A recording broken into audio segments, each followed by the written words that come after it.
Hello there.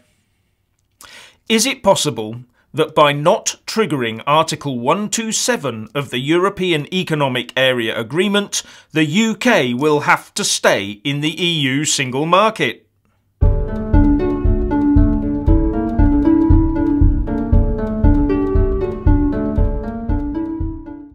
Lawyers have been arguing since the EU referendum that to fully leave the single market, the UK would also have to trigger Article 127 of the EEA agreement. The EEA membership is all EU countries, as well as Norway, Iceland and Liechtenstein.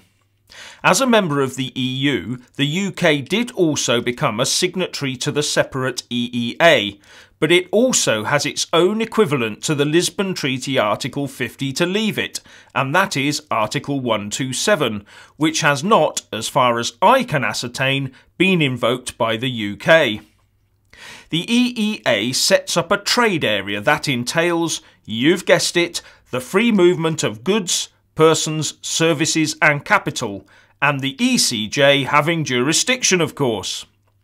And Article 127 states, each contracting party may withdraw from this agreement, provided it gives at least 12 months' notice in writing to the other contracting parties. Immediately after the notification of the intended withdrawal, the other contracting parties shall convene a diplomatic conference in order to envisage the necessary modifications to bring to the agreement.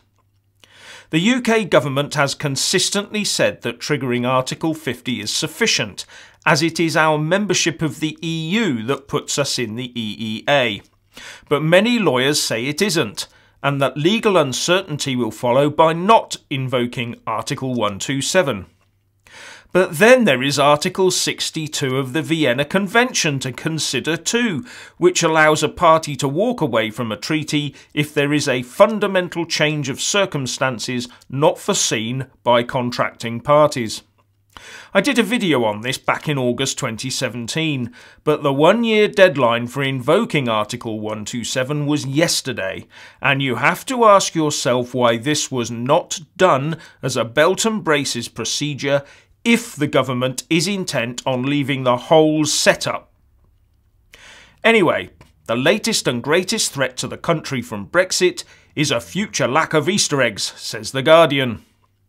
It might be a good year for Britons to stock up on Easter eggs after a major chocolate manufacturer warned of the risk of shortages, higher prices and products turning stale after Brexit if the government goes ahead with pulling out of the single market and customs union, says the paper. But when you read the article, it appears to be all about companies importing their goods from the EU into the UK to either be sold or used as raw materials for goods to be made and sold in the UK.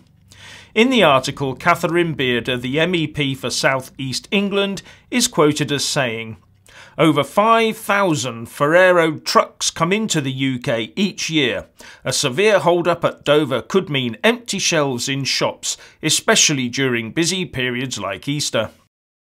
Does this mean we have to stay in the single market and customs union in order to help EU companies import goods into the UK and make their profits? I'm sure we can source the raw materials from around the world and make our own chocolate eggs here in the UK if we wanted to. Especially as I did a quick internet search and it seems that not many other countries have this tradition, so why not make them here and charge a tariff on imported chocolate eggs?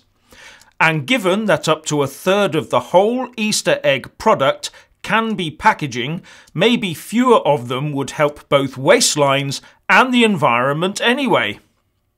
Now to the web. According to numerous reports, the EU Commission wants to stop UK companies and citizens using the .eu domain name after Brexit. There are about 317,000 of these registered in the UK under the .eu top-level domain.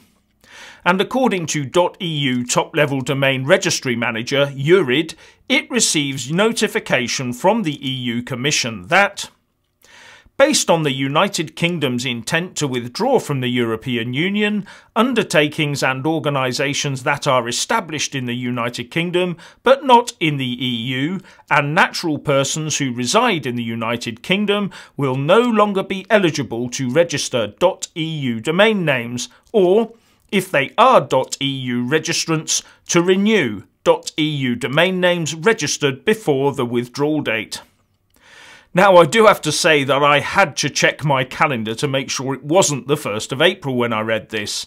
But it's true. It's on the EU Commission website.